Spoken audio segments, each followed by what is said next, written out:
আসসালামু আলাইকুম। কেমন আছেন সবাই? আশা করি সবাই অনেক ভালো আছেন।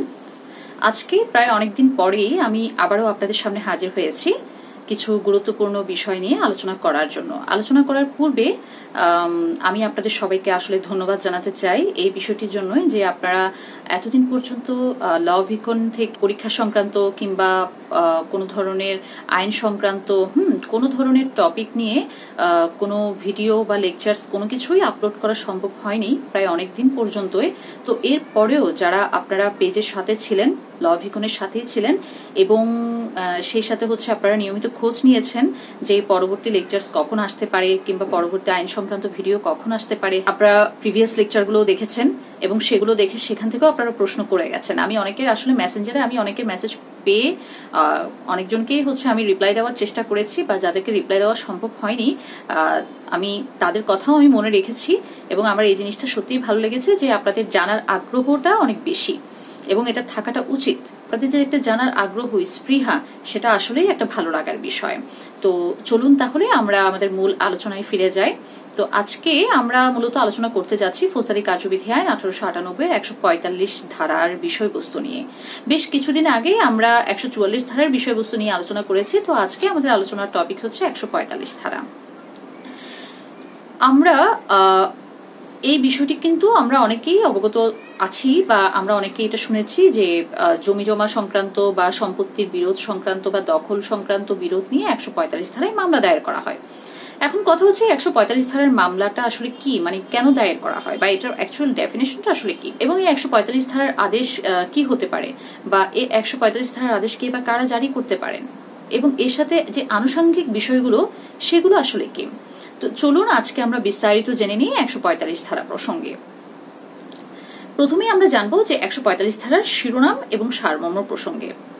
জমি বা প্রভৃতি বিষয় নিয়ে বিরোধের ফলে শান্তি ভঙ্গের আশঙ্কা থাকলে, অর্থাৎ শান্তি ভঙ্গের ক্ষেত্রে কি ধরনের পদক্ষেপ নেওয়া হয় সেই পদ্ধতি হচ্ছে 145 ধারাতে উল্লেখ রয়েছে। অর্থাৎ সম্পত্তির দখল নিয়ে বিরোধ সৃষ্টি হতে পারে কিংবা পানি বা পুকুর নিয়ে বিরোধ সৃষ্টি হতে পারে, অথবা বাড়ি বা সম্পত্তির সীমানা নিয়ে বিরোধ সৃষ্টি হতে পারে। এছাড়াও রাস্তাঘাটে চলাচলের বিষয়বস্তু নিয়েও হচ্ছে বিরোধ সৃষ্টি হতে পারে।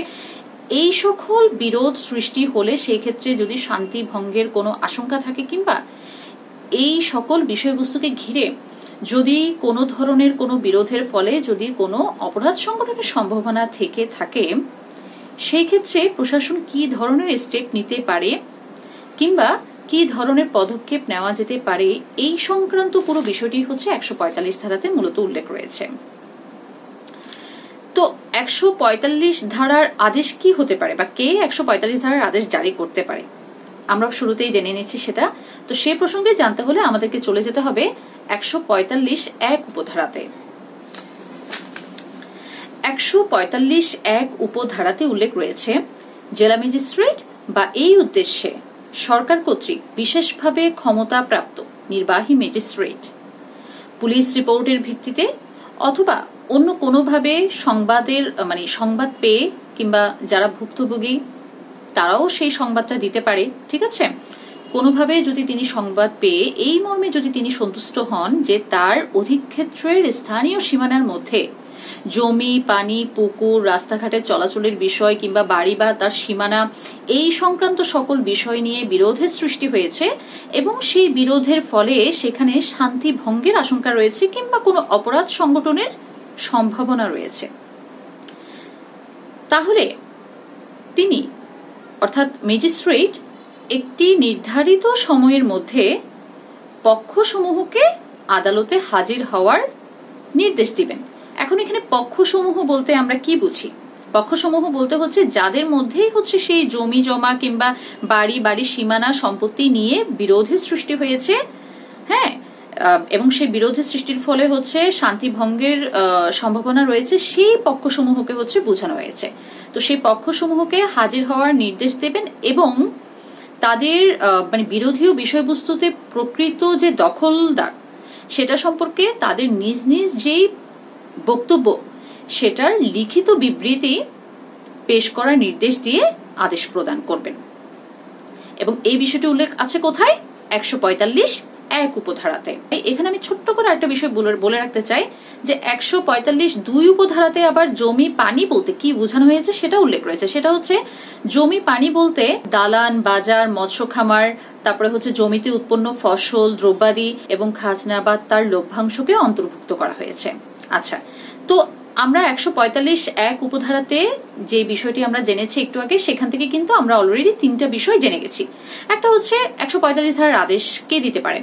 জেলা ম্যাজিস্ট্রেট, এবং এই উদ্দেশ্যে সরকার কর্তৃক বিশেষভাবে ক্ষমতাপ্রাপ্ত নির্বাহী ম্যাজিস্ট্রেট, একটা পেয়ে গেলাম। এবং দ্বিতীয়ত হচ্ছে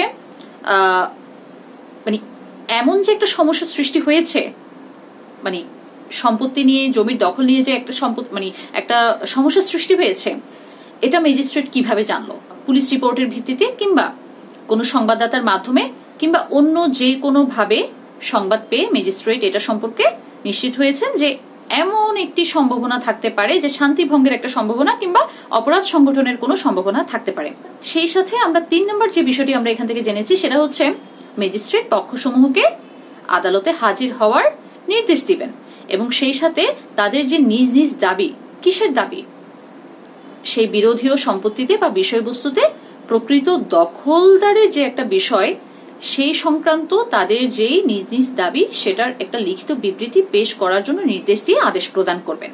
তাহলে এই বিষয়টি একদমই আমাদের কাছে পরিষ্কার হয়ে গেল। এবারে আমরা চলে যাচ্ছি 145(3) উপধারাতে যে গুরুত্বপূর্ণ বিষয়টি উল্লেখ রয়েছে সেটা সম্পর্কে। আমরা তো আদেশ কে জারি করতে পারেন বা আদেশটা কি ধরনের হতে পারে সেটা আমরা জেনেছি, কিন্তু এই যে আদেশের এই নকল, এটা হচ্ছে সেই পক্ষসমূহের ব্যক্তি বা ব্যক্তিগণের উপর যেভাবে জারি করার পদ্ধতি রয়েছে সেভাবে জারি করতে হবে, এবং সেই সাথে যে বিরোধীয় বিষয়বস্তু রয়েছে সেই বিরোধীয় বিষয়বস্তুর নিকটবর্তী কোনো স্থানে প্রকাশ্যে টাঙিয়ে জারি করতে হবে। কি? আদেশের নকল, আদেশের একটি নকল। ঠিক আছে? আচ্ছা, এবারে আমরা চলে যাচ্ছি 145(4) উপধারাতে। 145(4) উপধারাতে কি উল্লেখ রয়েছে? এই ধারাতে উল্লেখ রয়েছে ম্যাজিস্ট্রেট বিরোধীয় বিষয়বস্তু সম্পর্কে ন্যায়, অন্যায় কিংবা বিরোধের বিষয়বস্তুতে পক্ষসমূহের অধিকারের বিষয়ে প্রসঙ্গ না তুলে তিনি পক্ষসমূহের বক্তব্য তিনি শ্রবণ করবেন, শুনবেন, এবং বক্তব্য শোনা অবস্থাতে বা শোনার পরে পক্ষসমূহ যেই সাক্ষ্য প্রমাণ হাজির করে সেগুলো তিনি গ্রহণ করবেন, এবং সাক্ষ্য প্রমাণের ফলাফল বিবেচনা করার পরে তিনি যদি মনে করেন যে এখানে অতিরিক্ত সাক্ষ্য প্রমাণ গ্রহণ করা প্রয়োজন, সেই ক্ষেত্রে হচ্ছে তিনি সেই সাক্ষ্য প্রমাণ তিনি গ্রহণ করবেন। এই ক্ষেত্রে বিরোধীয় বিষয়বস্তুতে কোনো পক্ষ দখলকার ছিল কিনা কিংবা কোন পক্ষ আসলে দখলকার ছিল সেই বিষয়টি তিনি নির্ণয় করার চেষ্টা করবেন। তবে এখানে একটা বিষয় অবশ্যই সকলে জেনে রাখা উচিত, 145 ধারার আওতায় কিন্তু মালিকানা নির্ধারণ করা যায় না, বা মালিকানা নির্ধারণ করার এখতিয়ার এই এক্সিকিউটিভ ম্যাজিস্ট্রেটের নেই। মালিকানা নির্ধারণ করা যাবে শুধুমাত্র দেওয়ানি আদালতের মাধ্যমে, অর্থাৎ দখল পুনরুদ্ধারের মামলা করার মাধ্যমে। ঠিক আছে? তো মালিকানা নির্ধারণ করার বিষয়টি কিন্তু 145 ধারার নয়। 145 ধারার বিষয় হচ্ছে শুধুমাত্র বিরোধীয় যে বিষয়বস্তু সেটার বিরোধের সৃষ্টির কারণে শান্তি ভঙ্গের আশঙ্কা থাকলে বা অপরাধ সংগঠনের সম্ভাবনা থাকলে সেটার প্রতিরোধের যেই পদক্ষেপ সেটা সম্পর্কে শুধুমাত্র 145 ধারাতে উল্লেখ রয়েছে। তার মানে এই নয় যে একটি সম্পত্তির মালিকানা নির্ধারণ করা। ঠিক আছে? এখানে হচ্ছে কাউকে জোরপূর্বক অন্যায়ভাবে, মানে আইন বহির্ভূত ভাবে যদি কাউকে বেদখল করা হয়, তাহলে মানে যাকে বেদখল করা হয়েছে সে আসলে দখলে ছিল কিনা কিংবা এখানে প্রকৃত দখলকার কে ছিল সেই বিষয়টি হচ্ছে নির্ধারণ করা, এবং সেই হিসেবে হচ্ছে পরবর্তীতে তার দখলটি তাকে প্রত্যর্পণ করা। ঠিক আছে? এটাই হচ্ছে 145 ধারার বিষয়। মালিকানা নির্ধারণ আর হচ্ছে দখলকার নির্ণয় দুটোকে কিন্তু এক করে ফেললে চলবে না। একটু আগে আমরা যে বিষয়টি জেনেছি সেটা হচ্ছে ম্যাজিস্ট্রেট কোনো পক্ষ বিরোধীয় বিষয়বস্তুর দখলকার ছিলেন কিনা সেটা হচ্ছে নির্ণয় করার চেষ্টা করবেন।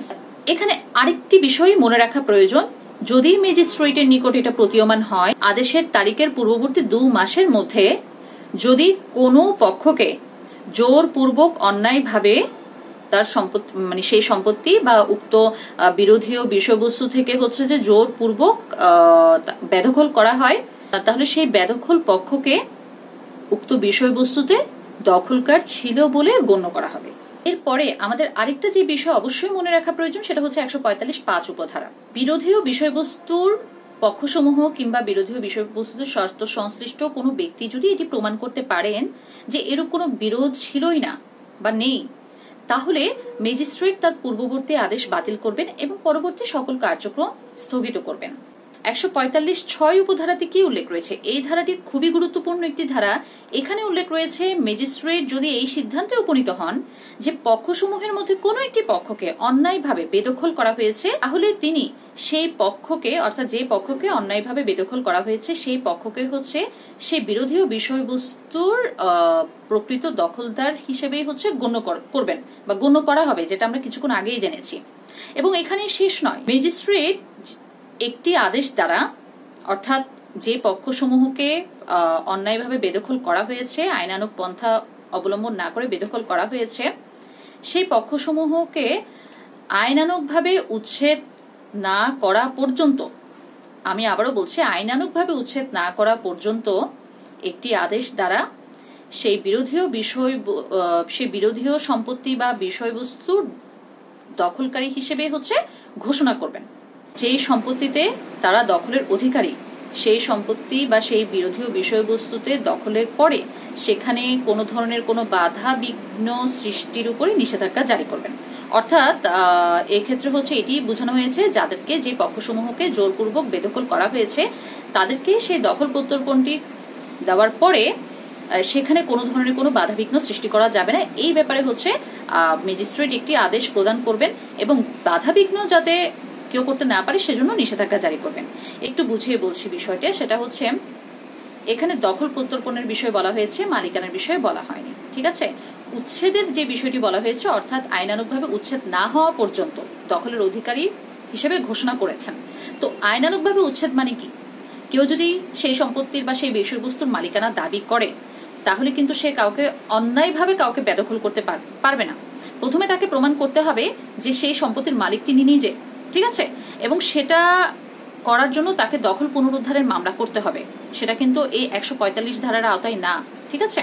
তো দখল পুনরুদ্ধারের মামলা দায়ের করার পরে সেখানে মামলার প্রমাণ হয়ে যদি আসে যে হ্যাঁ, মালিক যিনি, দখলকারও তিনি, যারা দখলদার অবস্থাতে ছিল তারা অন্যায়ভাবে ছিল বা তারা যারা ছিল তাদের এখান থেকে চলে যেতে হবে, তাহলে আইনানুগভাবে হচ্ছে তাদেরকে উচ্ছেদ করা যেতে পারে। এবং এই আইনানুগ পন্থায় উচ্ছেদ না করা পর্যন্ত যে পক্ষসমূহকে পূর্বে বেদখল করা হয়েছিল অন্যায়ভাবে, তারা হচ্ছে সেই বিষয়বস্তুর দখলকার হিসেবেই থাকবে এবং তাদেরকে সেই বিষয়বস্তুর দখলকার হিসেবে হচ্ছে ম্যাজিস্ট্রেট ঘোষণা দেবেন, ঠিক আছে?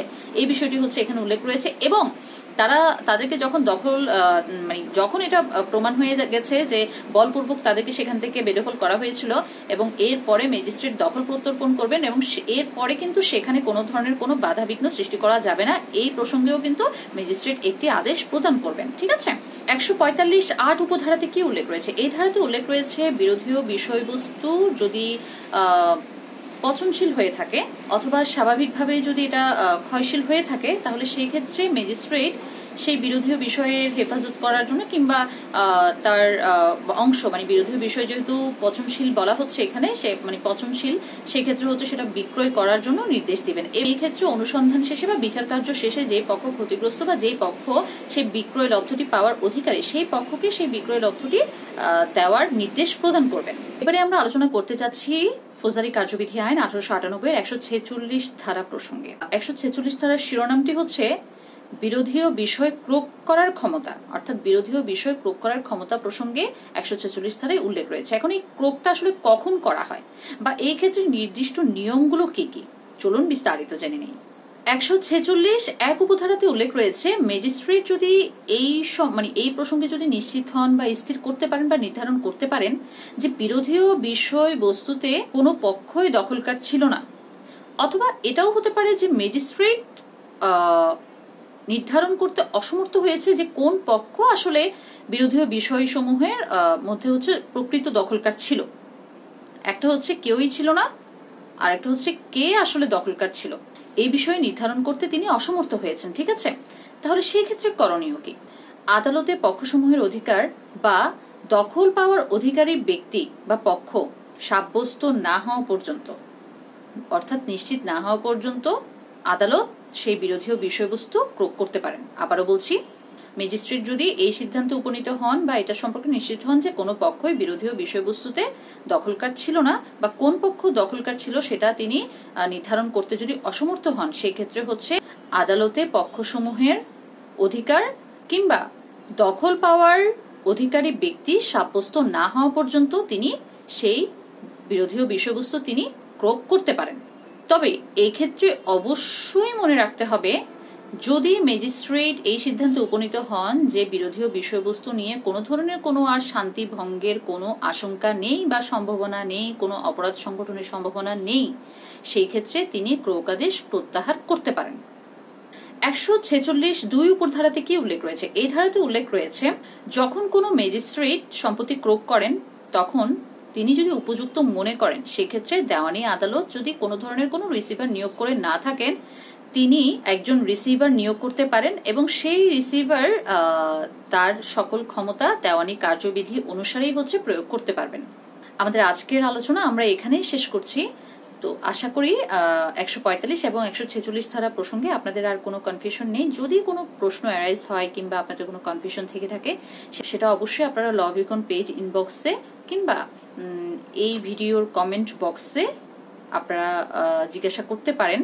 আমি চেষ্টা করব যে সেই বিষয়টি হচ্ছে ক্লিয়ার করার জন্য। তো সবাই অনেক ভালো থাকুন, সুস্থ থাকুন, ল বিকনের সাথেই থাকুন। আসসালামু আলাইকুম।